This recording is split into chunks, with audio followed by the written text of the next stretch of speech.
분자만 하더라도 원자과 결합 이론이 전자쌍 반발 이론이 되게 많아. 근데 우리가 목표를 그걸 딱 잡자고 이 시간에 출제가 되는 방향은 결합각을 찾는 거야. 그 다음에 분자 구조를 파악하는 것이고, 그 다음에 마지막이 극성의 유무를 파악하면 이 단원이 끝나. 이것을 어떻게 우리가 찾을 것인가라는 것이 되게 간추린 게 이 교재고, 이 속에는 굉장히 많은 결합 이론이 들어있어. 중간중간에 선생님 보강을 해주겠지만, 이런 거다라는 것 중에 저 세 가지는 꼭 머릿속에 갖고 가야 돼. 나는 지금 결합각을 봐야 되고, 결합각을 꼭 외운다기보다는 대소 비교는 할 줄 알아야 돼. 얘 때문에 얘가 클 것 같고 이런 거. 그 다음에 분자 구조는 몇 개는 암기해야 돼. 나올 수 있으니까. 특히 분자 구조 파악할 때는 여기에다 주안점을 두도록 하자. 평면이냐? 입체냐? 이 두 가지의 주안점을 둬. 이 분자가 입체 구조인가 평면 구조인가. 극성의 유무는 안 이어도 돼.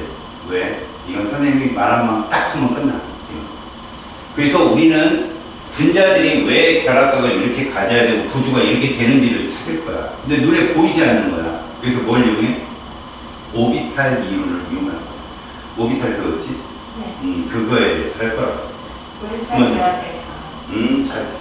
자, 거기 첫 번째 분자의 구조 이렇게 나와 있다. 이 분자의 구조 속에는 뭐가 들어있을까? 결합각도 들어있고, 말 그대로 구조를 우리가 딱 확인하는 과정이 들어있어. 제일 첫 번째가 뭐냐면 전자쌍의 반발 이론이라는 게 들어있다. 자, 전자쌍 반발 이론을 먼저 봐. 여기서 좀 알고 들어가야 될 거. 자, 보자. 여기 우리는 기본적으로 이주기 원소를 갖고 덤빌 거야.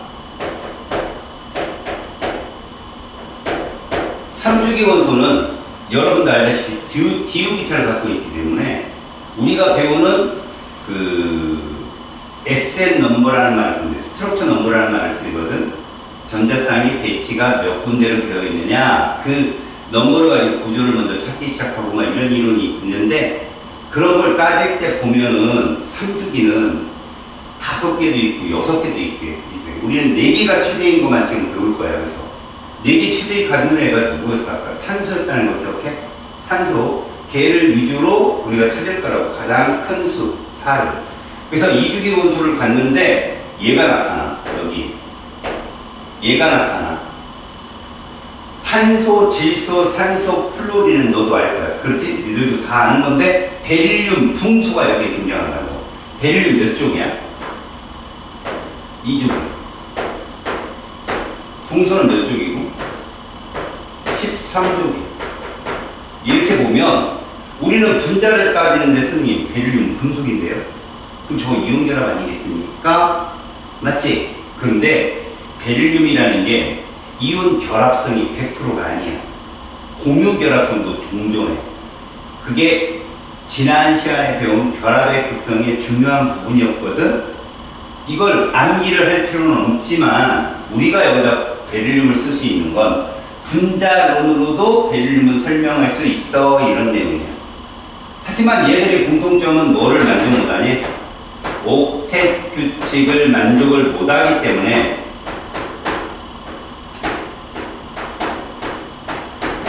분자로의 존재가 불안정해. 하지만 출제자는 충분히 얘들 가지고 결합각 같은 걸 묻는데 이용할 수는 있어. 자, 여기서 전자쌍 반발 이론이가 무슨 얘기냐면, 이 전자쌍이라고 하는 것이 중심원자 주위의 전자의 쌍, 공유 전자쌍, 비공유 전자쌍을 모두 통칭하는 말이에요. 자, 전자쌍, 중심원자 주위,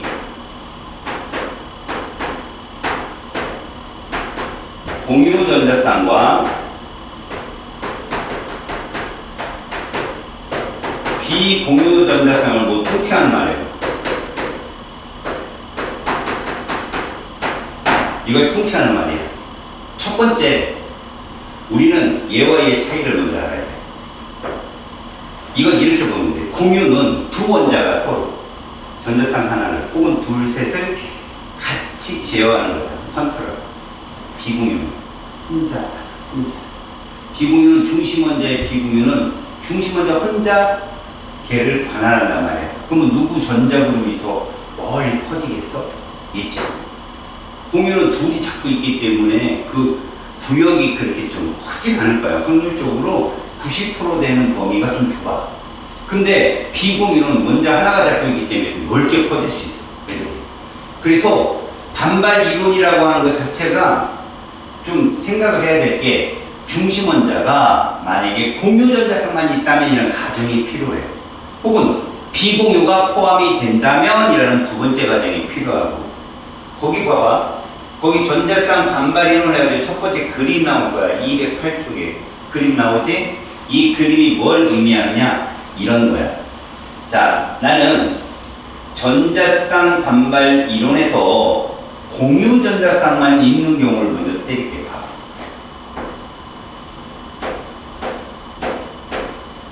공유 전자쌍만 존재하는 경우. 그때 얘가 존재해. 베릴륨이. 베릴륨은 이렇게 있잖아. 그치? 그러면 수소와 같은 플로린 같은 결합성 1인 애가 몇 개 결합할 수 있을까? 당연히 2개 결합하겠지. 여기도 결합할 수 있고 이렇게. 됐지? 여기도 결합할 수 있어. 물론 베릴륨은 무슨 규칙을 위반하는 거야? 옥텟 규칙이 안 맞아. 근데 얘 입장에서는 베릴륨 입장에서는 핵이 있다면 전자그룹이 이렇게 형성이 된다고.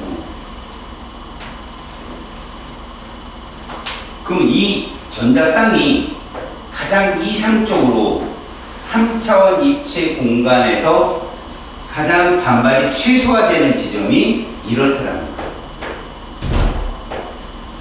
직선상에 있을 때 가장 반발이 최소화되더라는 얘기지. 자, 붕소도 한번 볼까? 붕소는 외곽의 전자를 3개를 담는다. 그래서 이렇게 잡아. 이렇게. 그랬더니 붕소 또한 전자쌍의 배치가 최소화 되는 게 몇 도? 120도가 형성이 되다. 우린 얘를 직선, 얘를 삼각평면이라고 불러. 물론 이 끝자락에 어떤 것들이 있는 거지? 전자그룹 수소가 있는 거야. 이 끝자락에 누가 있다고? 수소가 있다고 생각하면 이렇게. 됐어? 그럼 수소가 이렇게 있다면 베릴륨보다는 수소가 음승도가 세거든. 그래서 쌍극자 모멘트는 이렇게 형성이 된다고 보면 됩니다. 전자그룹 편제가. 마찬가지로 붕소보다 세거든. 그래서 이렇게 형성이 된다고 생각하면 돼. 그럼 여기서 알아야 될 건 얘들은 극성 공유 결합이 2개 있다는 얘기야. 얘는 몇 개 있고 3개가 있고. 됐지? 그러면서 수소는 각각 음전하를 띄는 거야. 중심에 있는 베릴륨과 붕소는 양전하를 띄게 되는 것이. 극성 공유 결합이니까. 근데 전자쌍은 어쨌든 이렇게 배치된다. 의문이 하나 드는 거지. 의문. 어떤 의문이냐면 왜 저렇게 되는지도 이유도 모르고 지금 배우는 거야. 왜? 전자줄적으로 따지면 2줄이니까 점이 2개 찍히는 게 맞다고 생각하거든. 근데 여기서 잠깐 TMI야. 우리가 4번 베릴륨을 보잖아. 이렇게 됐다. 맞지? 오비탈의 천재. 맞지? 그러면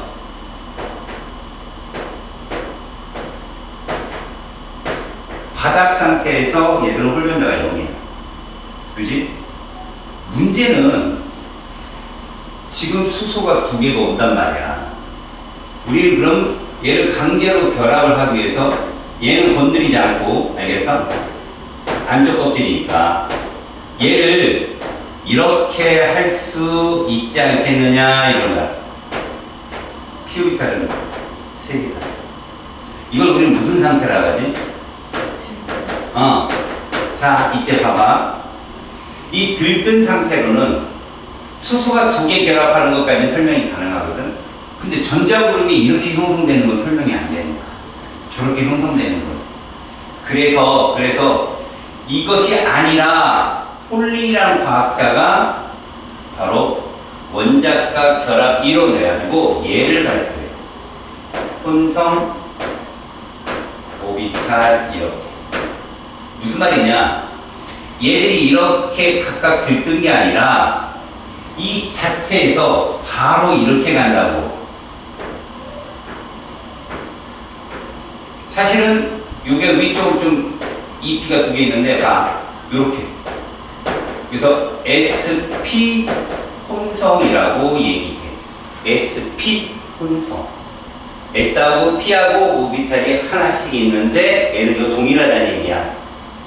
이거는 블루는 말이니까 원리는 분자오비탈 가서 네가 대학교 가서 배우는데 지금은 두 개가 SP야? 세 개는 SP2가 혼성 오비탈. 봐. 5번 풍소 1S에 둘, 2S 둘, 2P 하나야. 그래서 이렇게 오비탈을 우리가 본다 이거지. 이렇게 되는 애야. 얘가 에너지 높잖아. 근데 우리가 에너지로 따지면 지금 이렇게 보니까 에너지가 좀 어려운데 이렇게 가볼게.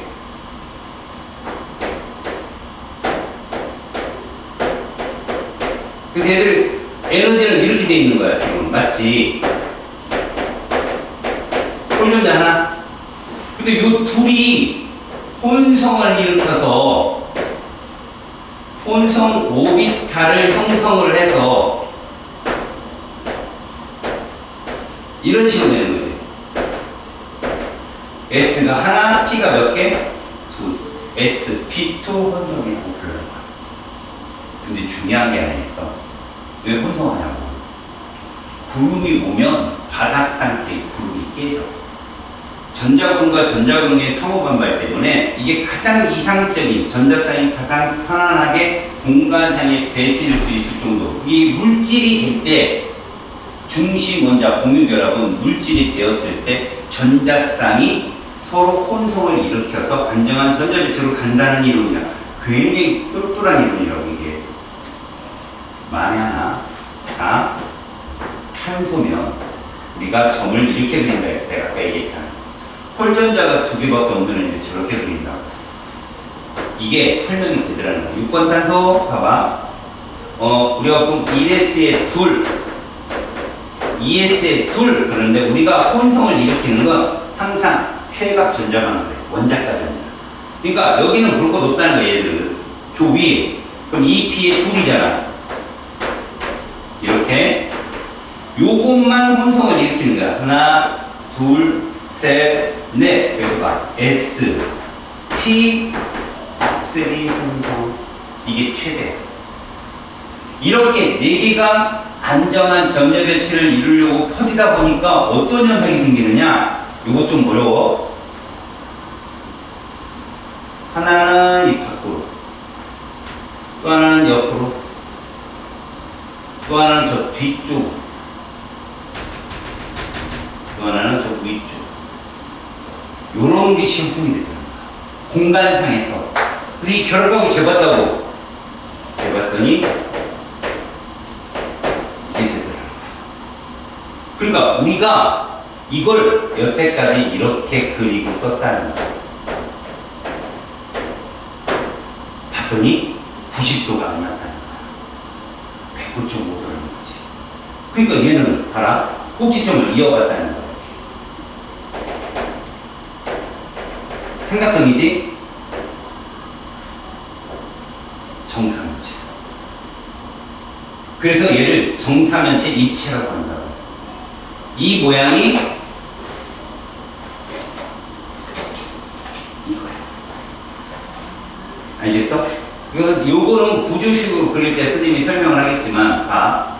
중심 원자 주위에 공유 전자성만 존재할 때 옥텟 규칙을 만족하는 것이 최대 목표야. 끝이야. 옥텟 규칙을 벗어나는 것이 3주기의 특징이고 2주기는 옥텟 규칙 만족이 끝이야.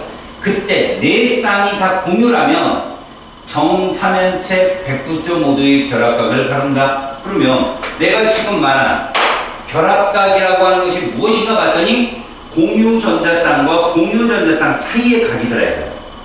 공유전자쌍과 공유전자쌍 사이의 각이라는 말은 이 결합 있지. 지금 내가 말한 이 노란색 결합, 그 결합을 따지는 sp2, sp3, sp 혼성이라는 이 말이 결국 결합 구조에 영향을 주는 전자쌍인 거야. 뭐 중요한 거야. 이제 선생님이 조금 더 네가 이 전자쌍에 대한 전체적인 표현이 익숙해지면 이제 시그마 번딩과 파이 번딩을 알려줄 건데 뭐 어떤 말은 그거 막 얘기하면서 갈 수도 있으니까 내 영상을 참고를 보도록 하고 지금은 공유 전자쌍만 있을 때 베릴륨이 2개의 수소, 붕수가 3개의 수소, 탄소가 4개의 수소는 들뜬 상태로는 설명이 가능한데 결합각이 저렇게 이루어지는 건 설명을 못해. 그래서 무얼로? 원자과 결합 이론이라는 혼성 오비탈로 설명할 수가 있거든.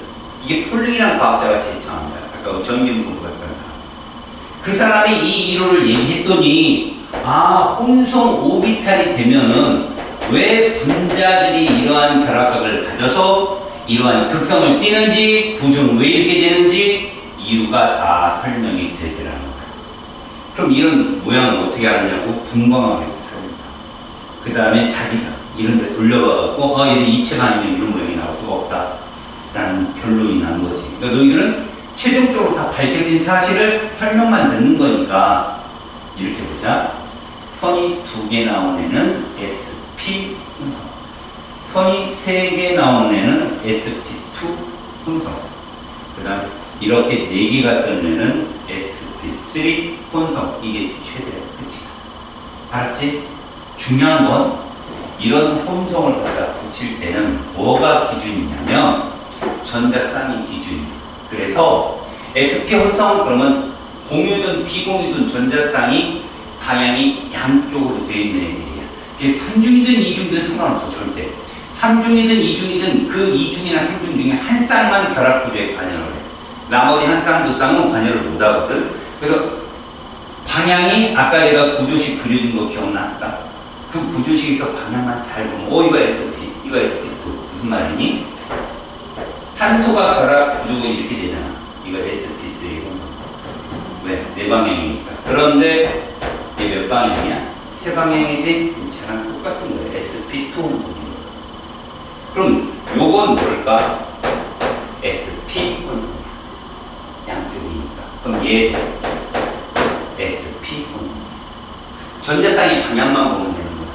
알겠어?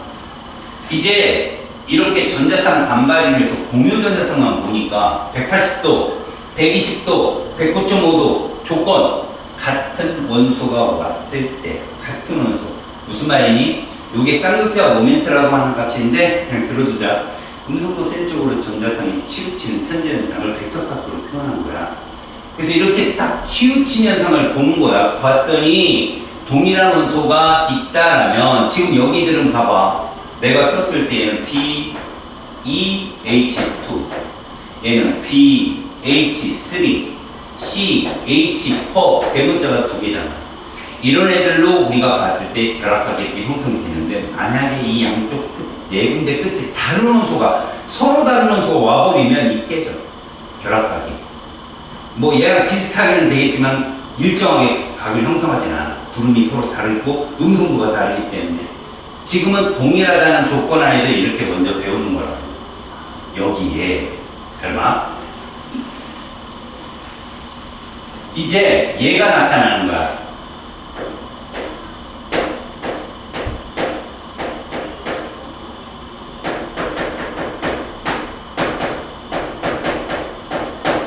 얘가 존재하는 거지.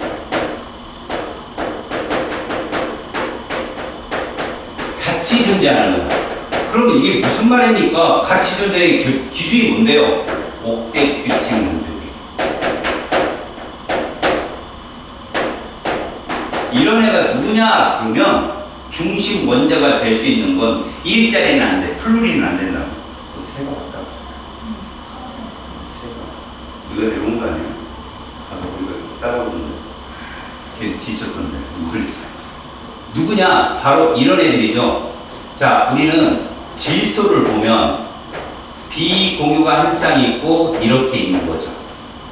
맞죠? 그래서 얘 같은 경우는요, 질소를 표현하고 여기에 수소를 결합시키면 이렇게 될 겁니다. 수소가 세 개가 이렇게 결합한다라고 배웠다는 거지. 이렇게. 맞지? 그러면 얘는 이렇게 그린다는 거야. 이렇게 공유, 이렇게 공유, 이렇게 공유 했는데 누가 있어요? 비공유가 있는 거야. 봐요? 비공유가 이렇게 있는 거야. 선생님 비공유 이렇게 크게 그리죠. 왜요? 얘 구름이 넓어요. 핵이 하나밖에 얘를 컨트롤하지 못해서. 그럼 어떻게 되느냐? 얘가 얘를 밀어버려. 잘 봐. 이게 모두 공유였다니 이렇게 됐을 거야. 정상이지. 그런데 얘가 유독, 요 머리띠 유독 커. 커버리면 어떤 현상이 생기느냐? 이런 현상이 생기는 거야.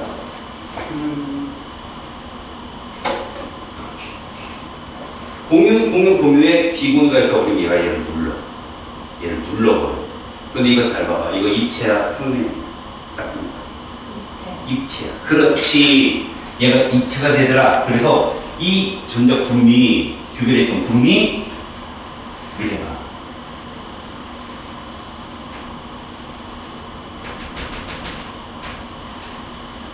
이렇게 되는 거야. 그런데 우리는 이렇게 했잖아. 요 공유와 공유 사이의 이 각을 결합각이라고 불렀잖아. 이 사이가 아니라 요 사이의 각을 결합각이라고 불렀는데 얘보다는 작게 측정이 되라는 거죠. 근데 공유가 비공유가 나왔잖아. 그지? 비공유 전자쌍의 등장은, 자, 공유끼리 반발을 하면 안정한 형태가 돼. 그쪽 모양. 근데 얘가 있으면 더 확 줄이겠지. 미각이 좁아지지. 2.5도가 줄어든다. 그래서 몇 도? 107도. 이거 역시 입체야. 입체구조. 알았어? 그러면 산소가 있으면 어떻게 나갈까? 산소는 이런 식으로 표현한다. 비공유가 몇 쌍 있어? 두 쌍이 있게 되는 거지. 그러다 보니까 어떤 현상이 생기느냐? 자, 비공유야. 거기에 비공유야 또. 알았어? 그럼 이들 사이 반발은 더 심하겠지. 비공유 사이 반발이 제일 심할 거야. 범위가 넓으니까. 그럼 공유가 어떻게 될까? 공유가 이런 식으로 좁아지게 되는 거지. 그래서 봐. 요 사이의 각이 상당히 좁아져. 이 비공유와 비공유 사이에 반발이 최대란 말이에요. 반발이. 그럼 얘 더 누르겠지. 양쪽에서 더 누르겠지. 그래서 비공유 한 쌍 있을 때 107도야. 두 쌍 있으면 2.5도 줄어. 얼마야? 104.5도. 문제는 이렇게 돼버리면 비공유는 절대 뭐에 영향을 안 줘? 결합 구조에 영향을 안 주기 때문에 얘는 빼버리고 일본의 상황을 다시 가고 얘는 빼는 거야. 이건 얘 봐봐. 평면이죠. 그냥 평면. 이거 평면부터 평면. 내가 얘기했죠. 구조를 첫 번째 평면이냐 입체냐부터 찾아야 지. 이거 평면이야. 자, 그러면 지금까지 본 거예요. 근데 이것도 왜 입체고 왜 평면인지 봐야죠. 원자과 결합 이론으로. 안 나와요. 시험에는 이거 안 나옵니다만 보라고. 질소 또한 봐요. 질소 또한 구조식이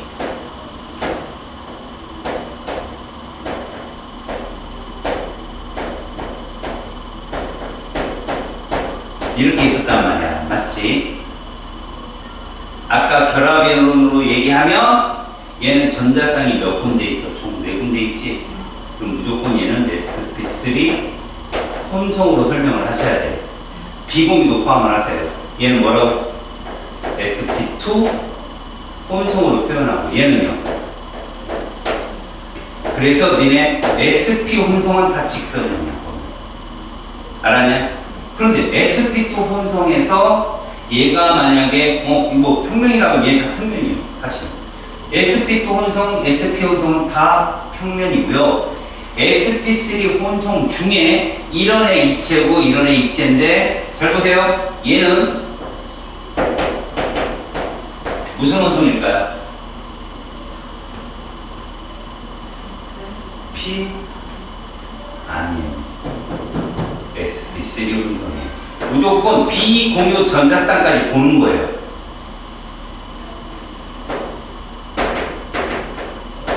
무슨 혼성? 잘했어. 이렇게 하는 거예요.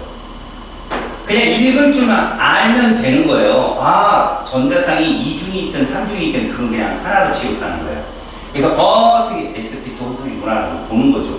근데 이런 오비탈의 이론이 형성이 되었을 때 보세요. 요 결합각 있죠. 얘 말고 요 단일 결합일 때 이 결합각은 얘 결합각보다 어떻다는 거죠? 작았다는 거죠. 누구 때문에? 비공유 전자쌍 때문에. 알았지? 그 다음 얘도 마찬가지죠. 단일 결합으로 형성이 돼 있을 때 요 둘 사이에 반발이 훨씬 심하니까 이 각이 더 작았다는 거죠. 옵틱 규칙으로 따지면 109.5, 107, 104.5 이렇게 줄더라. 그럼 결론이 나왔어요. 자, 반발. 전자쌍 반발의 세기.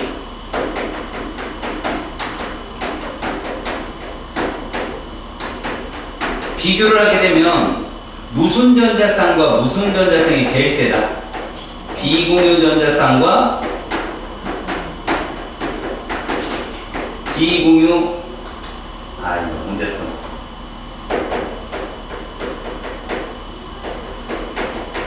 얘를 기억, 얘를 니은할게요. 그러면 기억과 기억이 제일 세고 기억과 니은이 그 다음 세고 얘가 제일 작더라 이런 얘기예요. 전자쌍 반발 원리는. 알겠어요? 그래서 이런 전자쌍의 반발 원리에 의해서 분자들을 이주기 원소들을 우리가 무슨 결합일 때 단일 결합만 형성이 되었을 때 표현한 식이 우측 209쪽까지 내용이에요. 그러면 이제 이걸 설명해야 돼요. 무슨 결합이 들어가 있는 애들?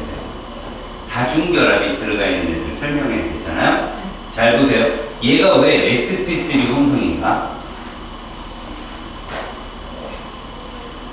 이런 겁니다. 여러분들이 sp2 혼성이고 sp3 혼성이고 그 말이 무슨 말이냐면요. s오비탈 분명히 탄소는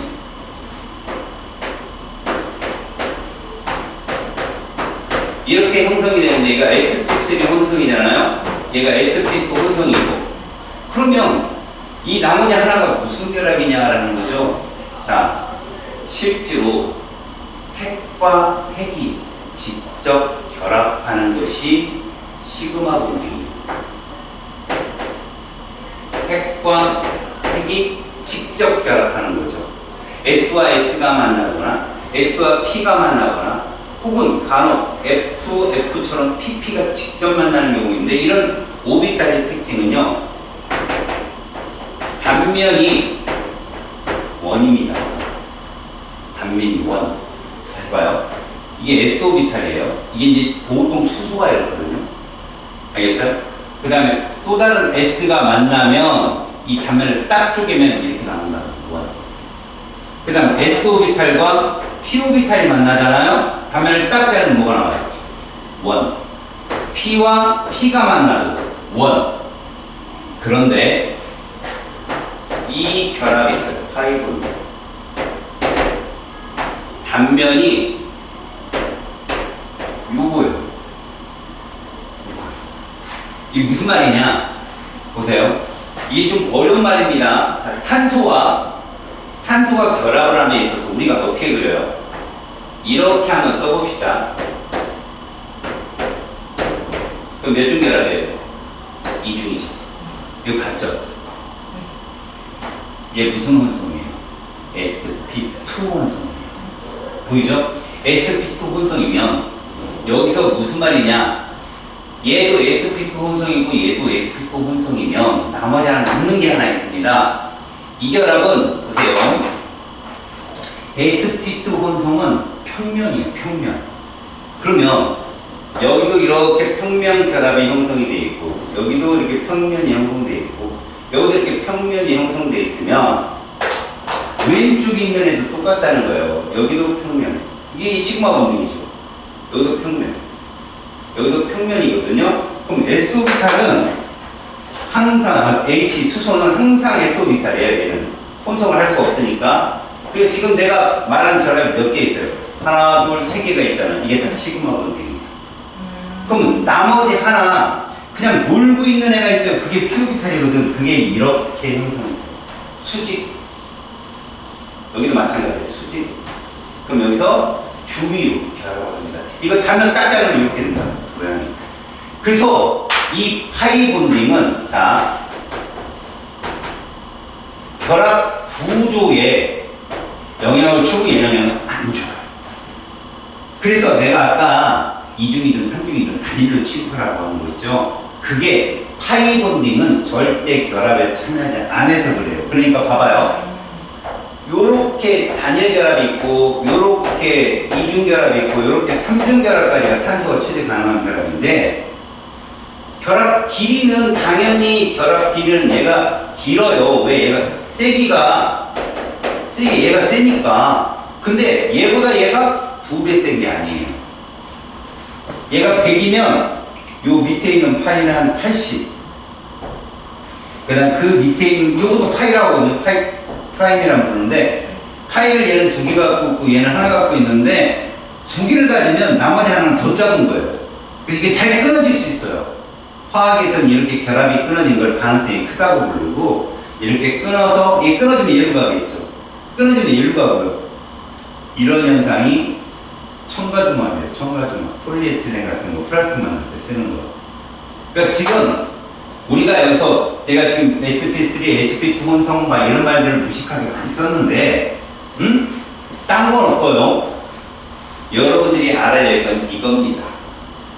자, 결합각이나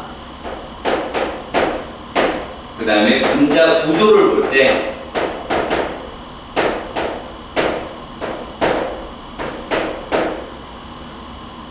다중결합은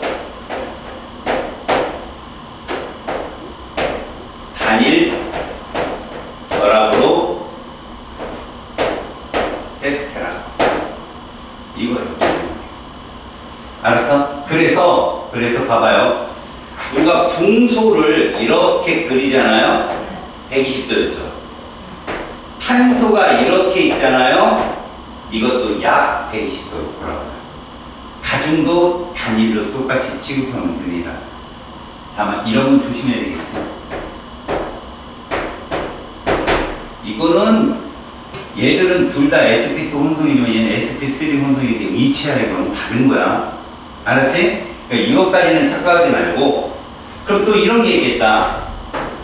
베릴륨을 우리가 이렇게 하면 sp 혼성이잖아. 탄소도 이렇게 하면 sp 혼성. sp 혼성. 다 직선이야. 알겠습니까? 이렇게 해석을 해라.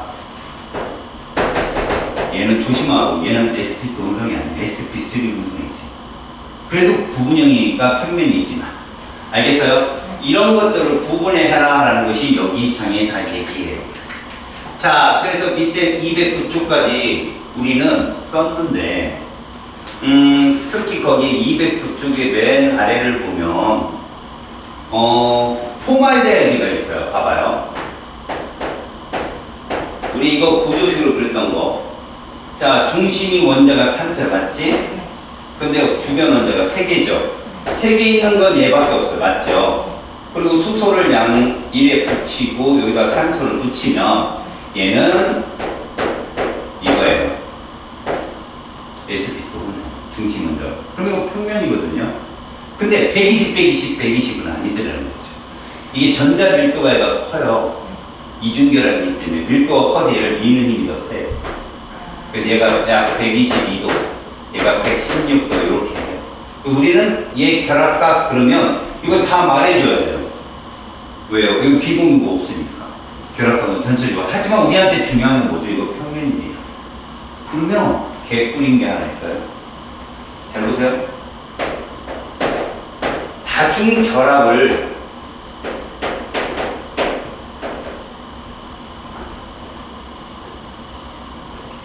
다중결합이 존재하는 중심원자 두 개까지, 다중결합이 존재하는 중심원자 두 개까지 분자는 무조건 100% 평면입니다. 삼각평면이든 직선이든. 알겠어요? 다중결합이 존재하는 중심원자 두 개까지 분자는 무조건 평면이야. 보세요. 이거 뭐라고요? 평면이에요. 평면입니다. 이렇게도 얘랑 같죠? 이렇게도 얘랑 같죠? 그럼 세 개짜리는 왜 안 돼야 되냐? 봐봐요. 이렇게 돼버리면, 잘 봐요. 요거는 sp2 혼성이죠. 여기도 sp2 혼성이죠. 이게 뭐예요? sp3 입체예요. 그래서 이 분자는 입체라고 해요. 평면과 입체가 공존하지만 큰 걸 얘기해서 그냥 입체라고 해요. 아시겠죠? 그러니까 중심 탄소들이 원자과 결합 이론으로 설명이 되어질 때 sp, sp2 그런 평면인데 sp3 중에, 알았죠? 비공유가 항상, 아니면 비공유가 없는 애들은 다 입체다. 정사면체 삼각불형 이런 식으로 표현을 합니다. 알겠습니까? 거기 209쪽의 내용까지가 다 그런 얘기거든요. 자, 그러면 이제 들어보세요. 결론을 내려볼게요. 지금까지 한 2주기 원소의 결합을 쭉 보면 이런 식의 해석이 일어날 수 있어요.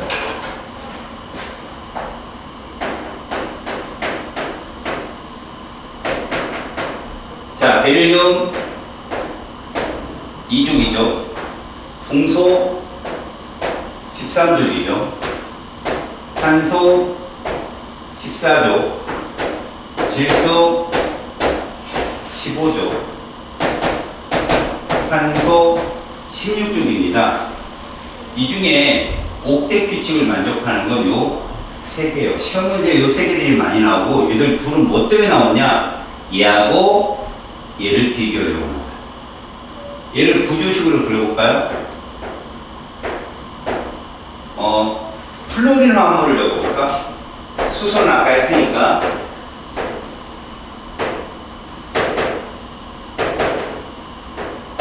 여기다가 플로린을 결합시켜 볼게요. 플로린. 궁소, 탄소,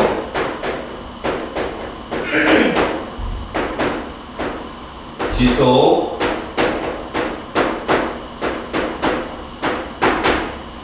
중심원자만 비공유를 표시하겠습니다. 일단 플로린은 비공유가 몇 쌍 있다는 거 알지? 세 쌍씩 다 존재해 원래. 자, 이제 우리가 앞에서 배웠던 거 해볼까? 극성 공유결합 몇 개?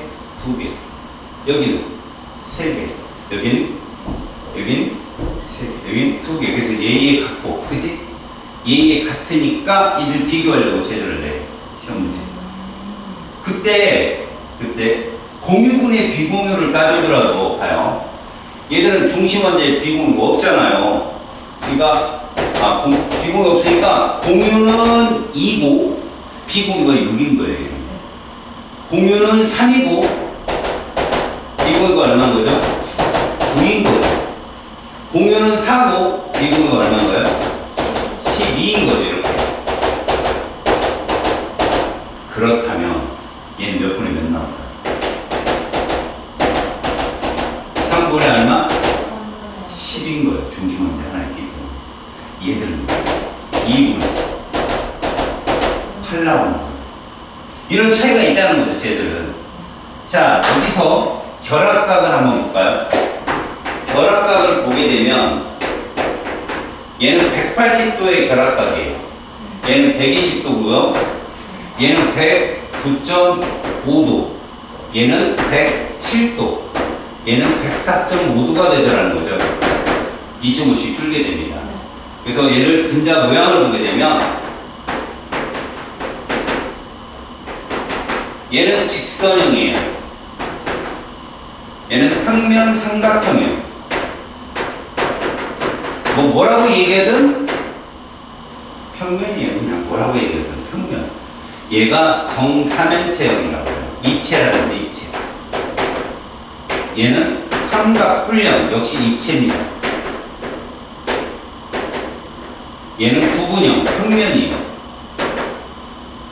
여기서 요 둘이 바로 입체인데 그래서 얘를 어떻게 표현하느냐? 사실은 대학교 가면 얘를 이렇게 표현합니다. 이렇게 입체가 맞다. 저렇게 써도 그거 조심하라고. 알겠어요?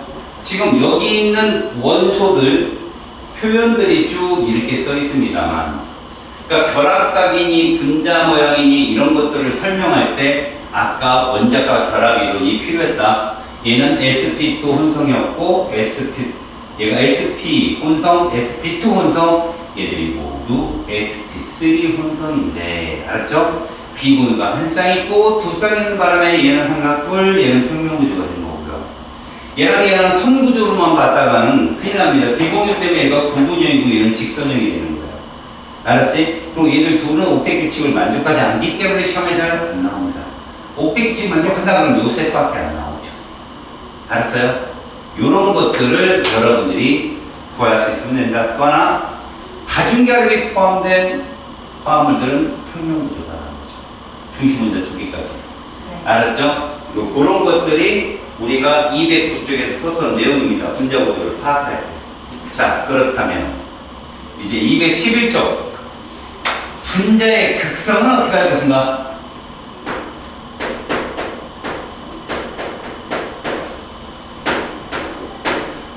잠시 쉬. 자, 분자의 극성이라는 게 극성 공유결합과 무극성 공유결합과 다르다는 걸 명심하세요. 네. 분자의 극성은 분자 자체가 부분 전환을 띄고 있어, 안 띄고 있어. 이게 띄고 있어, 안 띄고 있어의 문제가 아니라 전체적으로 봤을 때 띄느냐, 안 띄느냐를 묻는 거야. 물질 전체. 그래서 분자의 극성은 물질 전체, 분자 전체라고 해. 분자 전체의 극성이라고 합니다.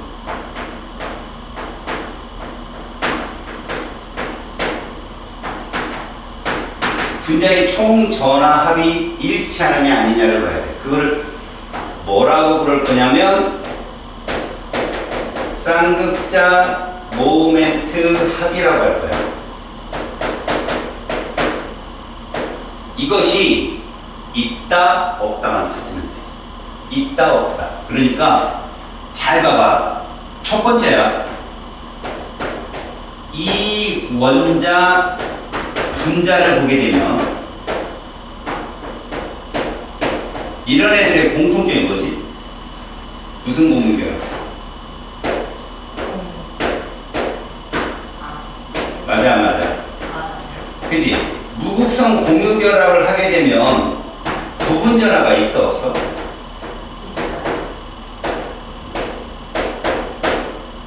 음성도차가 0인데 어떻게 부분전화가 있어? 없지? 네. 이런 애들을 뭐라고 할 거냐면 얘 자체가 없는 거 아니야. 쌍극자 모멘트 자체가 없지. 합이 0이다. 그럼 얘를 뭐라고 또 통칭하느냐? 대칭구조라고 할 거야. 그리고 이런 애들을 이렇게 얘기할 거야. 그럼 알아둬야 돼. 대문자 하나짜리 분자는 무조건 뭐야? 무극성 분자. 그런데 이런 애는 아니잖아. 네. 이런 애도 아니고 이런 애도 아니고 소리. 이런 애들은 이원자 분자지만 분명 뭐가 존재해? 극성 공유 결합이 존재하잖아. 극성 공유로 존재하면 부분적인 전화도 있겠지. 맞지? 부분 전하가 반드시 존재해요.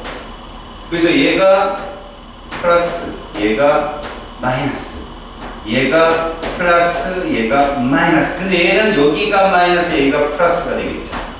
음성도가 세니까. 이러면 쌍극자 모멘트가 무조건 존재하잖아요. 그리고 얘는 극성 공유결합이 하나밖에 없잖아. 그러니까 합이 0이 될 수가 없는 거야. 벡터가 한쪽 방향밖에 없으면 그 0이 아니다라고 표현해. 0이 아니다. 0이다, 0이 아니다. 알겠죠?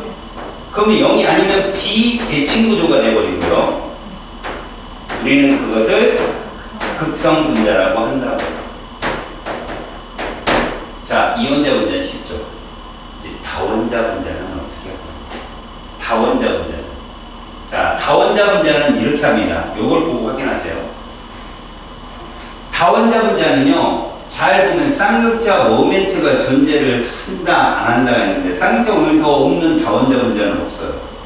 다시 말해서 화합물일 때는 무조건 극성 공유결합이 있는 거거든. 자, 얘들 다 지금 극성 공유결합 존재하죠. 근데 여기서 대칭이냐 아니냐를 우리가 찾는 거야. 자, 보면 얘는 쌍극자 모멘트가 이렇게 형성이 됩니다. 보세요. 근데 왼쪽 오른쪽의 쌍극자 모멘트 크기가 동일하죠. 네. 이런 함정이 얼마예요? 0이잖아요. 그죠? 얘네들은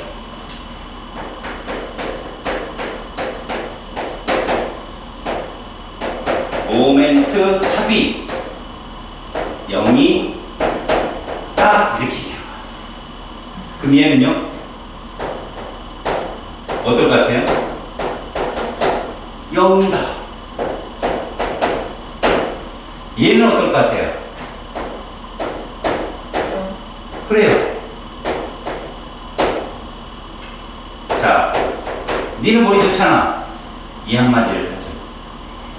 화합물이죠. 대문자가 2개여야 됩니다. 거기에 중심 원자의 비공유가 있어요, 없어요? 없죠. 얘네는 다 쌍극자 모멘트 합이에요. 알겠어요? 그러니까 얘들은 구조가 대칭인 거죠. 그럼 내가 뭐라고 그랬어요? 얘들은 무극성 분자라고 했죠? 이때 중요한 게 있어요. 얘들 다 무극성 분자가 맞아요. 그런데 잘 보세요. 중심 원자의 전하가 있어요. 왜? 극성 공유결합이니까. 얘 부분전하가 어때요? 플라스틴, 플로린보다 작잖아요. 음성도가. 극성 공유결합이 있으니까 전체적으로 합이 0이라는 얘기지. 얘 부분전하 무조건 떠요. 플러스. 얘도 플러스를 뜹니다. 뭔 말인지 알겠어요? 그럼 이제 봅시다. 얘는 쌍극자 모멘트가 이렇게 형성이 되겠죠. 맞죠? 형성이 되는데 얘들은 삼각불형이란 말이야. 결국 이렇게 세 개가 양쪽으로 쏠리는 바람에 정확히 그리면 이렇게 되는 거죠. 보세요. 비공유가 위에 있고 질소인데 이 아래쪽으로 구름이 형성되다 보니까 쌍극자 모멘트가 이쪽 합은 아래가 됩니다. 알겠어요? 그래서 얘는 0이에요. 아니다. 0이 아니다. 그러니까 비대칭이 되는 거예요. 비대칭. 그러면 극성 분자가 되겠죠? 그러면서 얘 질소 쪽은 플러스 전하를 띠게 되고 플로린은 마이너스 전하를 띠는 게 인정을 받게 되는 거예요. 그래서 쌍극자 분자라고 해요. 쌍극. 양이온, 음이온은 양전하고 음전하 하나만 딱 띄고 있잖아요. 근데 극성 분자는 플러스와 마이너스 동시에 있어요. 동시에 있기 때문에 나타나는 현상이 뭘까요? 음전극을 갖다 대도 당겨주고요. 양전극을 갖다 대도 당겨주고. 둘 다 갖고 있으니까. 조심하세요, 그거. 물이 쭈루룩 흐르는데 에보나이트 막대 음전하로 대드는 걸 갖다 대 당겨지는데 플러스 유리막대를 갖다 대 밀려나는 이렇게 착한 친구들이 있어요. 다 당겨줘요. 쌍극을 다 갖고 있어서. 알았죠? 그 다음 얘도 마찬가지네요. 누가 봐도 대칭이 아닌 거야. 왜? 얘들이 저렇게 비공유가 없어서 전자구름이 대칭적으로 존재한다면 쌍극자 모멘트도 0이 되는데 얘들은 쏠려 있잖아, 안쪽으로. 그래서 모멘트가 존재한다 그러면 절대 0이 될 수 없어요. 0이 아니다라고 표현합니다. 그래서 얘도 비대칭이죠. 그러면서 극성 분자야. 그럼 또 여기서 결론. 보세요. 중심 원자가 질소나 산소가 되면 무슨 전자상을 갖게 돼요? 비공유로 갖게 되죠? 비공유로 갖고 있는 원자가 중심 원자면 볼 것도 없이 비대칭. 그죠? 질소나 산소 같이 비공유가 존재하는 애들이 중심 원자에 있으면 무조건 비대칭이야. 아시겠어요? 그러면 중심 원자에 비공유가 없다면요. 이건 대칭이 될 수 있죠. 근데 중요한 게 하나 있습니다. 잘 보십시오. 이거 대칭이야, 비대칭이야? 대칭. 얘를 수소 하나를 CL로 치환해 볼게요. 대칭이야, 비대칭이야? 요가 다르죠. 모멘트 키가 다른 거죠. 대칭이야, 비대칭이야? 그래서 이렇게 착각하는 거예요. 이거 입체잖아. 그래, 안 그래? 입체인데, 이거 이렇게 본 거예요, 그림. 요거 바뀌고 요거 바꿔버리면 이거 비대칭. 알겠어요? 근데 또 이건 안 속아요. 이 클로로포름이라 해가지고 마취제거든. 대칭이야, 비대칭이야? 그렇지, 이건 잘 봐요, 또. 대칭이야, 비대칭이야? 이게 비대칭이에요? 아니, 대칭. 그죠? 이걸 애들이 착각하죠? 다시 말할게요. 한 방에 정리해 드릴게요. 중심 원자의 비공유 전자쌍이 없다는 째로 화학식 안에 대문자가 세 번 유명한 무조건 비대칭. 한 방에. 화학식 안에 대문자 세 개면 얘든 상관없어. 그래서 너는 분자의 극성에서 무조건 외워줄게. 대문자 세 개는 아무 이유 여하를 막론하고 그냥 비대칭. 대문자 세 개는 구조식으로 나타나든 화학식으로 있든. 그러니까 FCN 비대칭, HCHO 비대칭입니다. 대문자가 세 개니까. 알았어요? 그러면 극성 분자라는 얘기. 자, 이제 결론을 내릴게요.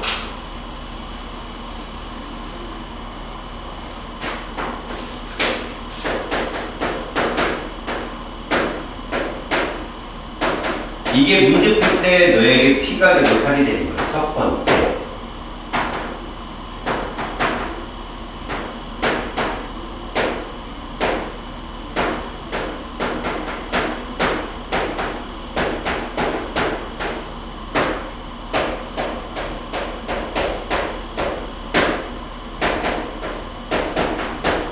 이 첫 번째. 두 번째. 대문자가 두 개라면요.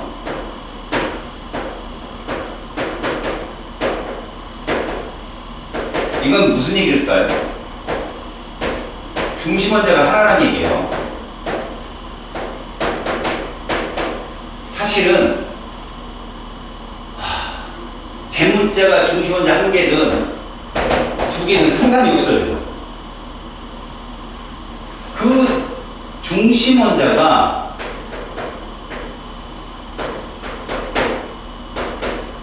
비공유 전자쌍이요. 없잖아요? 알겠어요? 없으면 예로서 누구죠? 베릴륨, 동소, 탄소 이런 애들. 이거 무조건 무극성 문제예요. 근데 중심 원자에 있잖아요, 이렇게. 그게 누굽니까? 질소, 산소 있잖아요. 이런 식으로 인, 황 있잖아요. 그죠? 얘들이 이렇게 생겼으니까 맞죠? 이런 식으로 얘네들은 극성 문자. 그러니까 중심 원자가 NOPS가 들어가면 무조건 극성 문자라고 이렇게 돼요. 비공유가 있잖아요. 대문자 3개여도 무조건 극성 문자고요. 그럼 무극성일 경우는 뭐이거나 호돈소거나 이렇게 중심 원자에 뭐가 비공유성이 없다. 그리고 대문자가 두 종류가 돼요. 원소는 무조건 뭐예요? 100% 무극성 문제입니다. 그럼 이런 거 조심하면 되겠죠. 자, 오존이에요.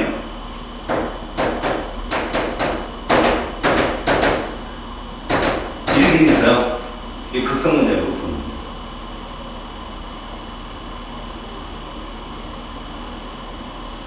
극성. 봐봐요. 원소는 100% 무극성이라고 했죠.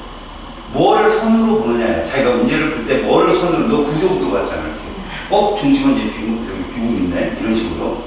원소는 100% 무극성이랬어요. 오수슬이 무극성입니다. 물에 안 녹아요. 잘. 아시겠죠? 그 다음에 이런 거 어때요? 극성이 무극성이.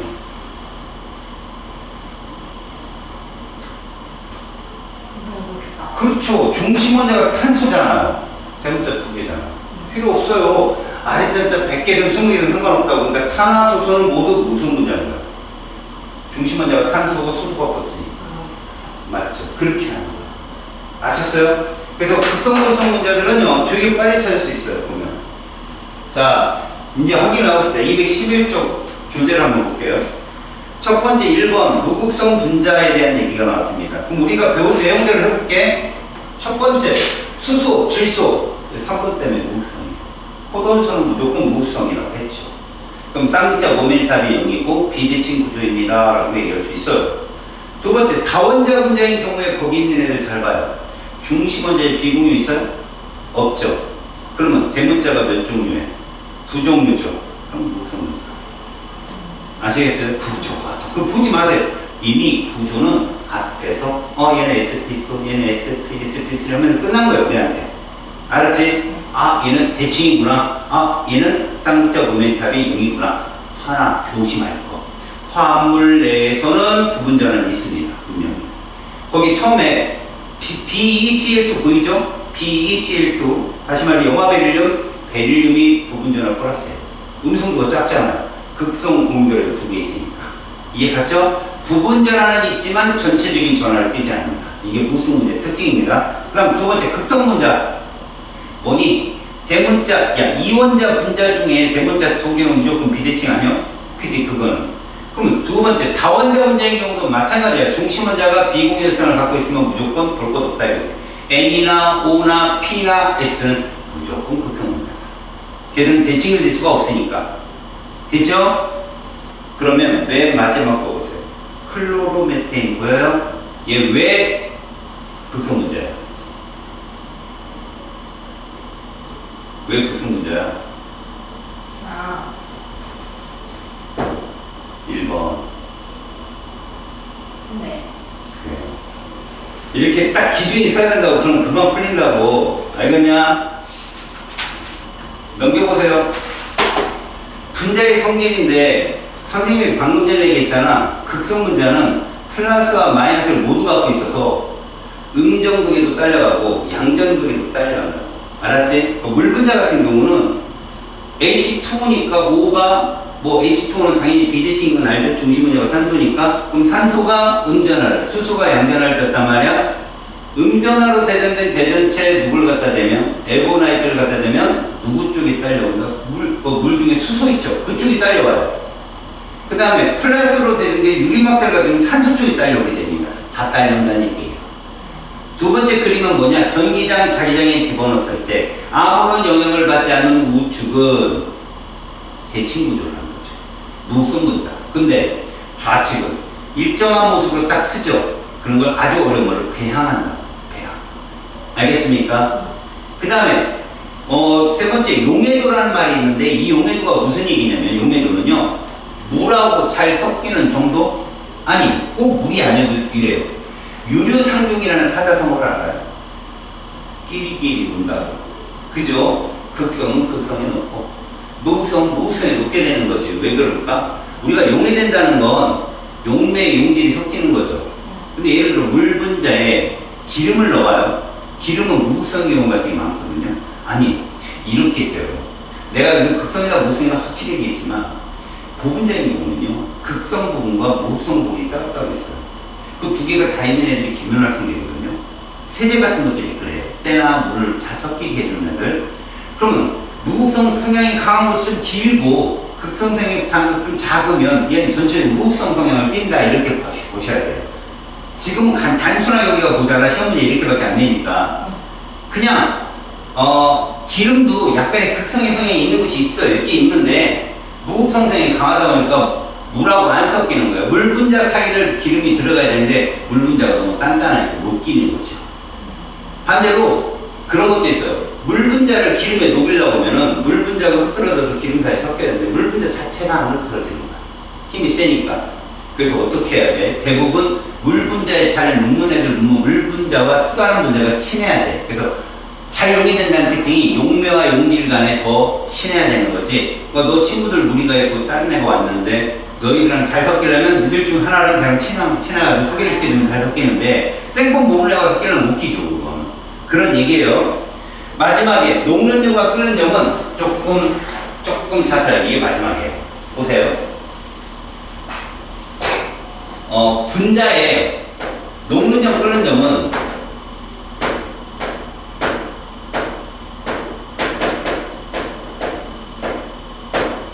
무조건 분자 간 인력의 영향을 받아요. 분자 간 인력. 아까 선생님이 점선하고 실선 보여줬죠. 점선이 약하다. 이게 인력이거든요. 분자만 갖고 있는 거예요. 그래서 얘로 결합되는 이 분자 결정이잖아요. 그러면 이 인력의 영향을 받는 제일 첫 번째가 뭐냐? 이 두 가지입니다. 먼저 두 번째가 분자량입니다. 자, 이거를 같이 생각해야 돼요. 왜 그러냐면 쌍극자이건 무슨 뜻이에요? 극성 분자가 무극성 분자보다는 분자가 인력이 세다라는 뜻이거든요. 근데 무턱대고 극성 분자면 다 센 게 아니에요. 물 분자는 100도씨잖아요. 근데 기름은 무극성 분자인 기름은 130에서 180이거든요. 그럼 누가 인력이 센 거예요? 기름이 센 거예요. 이게 끓는 점이 높거나 녹는 점이 높으면 분자가 인력이 세다고 하는데 보통 이거 안 보고요. 이거 많이 봐요. 알겠어요? 이건 결정구조도 얘에 영향을 주기 때문에 얘를 많이 보는데 지금 보니까 기름이 훨씬 높잖아. 그럼 이건 쌍극차이면 분명히 물은 극성분자고 기름은 무극성인데 그럼 물이 세야 되는데 아니에요. 쌍극자 힘이 영향을 주는 걸 알려면 분자량이 일정한 극성분자와 무극성분자를 갖다 놔야 돼. 그랬더니 극성분자가 높구나 이렇게 비교하셔야 됩니다. 다시 분자량 이러면 같은 무극성 분자인데 분자량이 큰 놈이 더 끓는 놈이 높더라 이걸 비교하는 거죠. 알겠습니까? 지금 그 얘기예요. 얘기가. 알겠어요? 실제로 쌍극자 힘을 비교할 때는 분자량이 비슷할 때는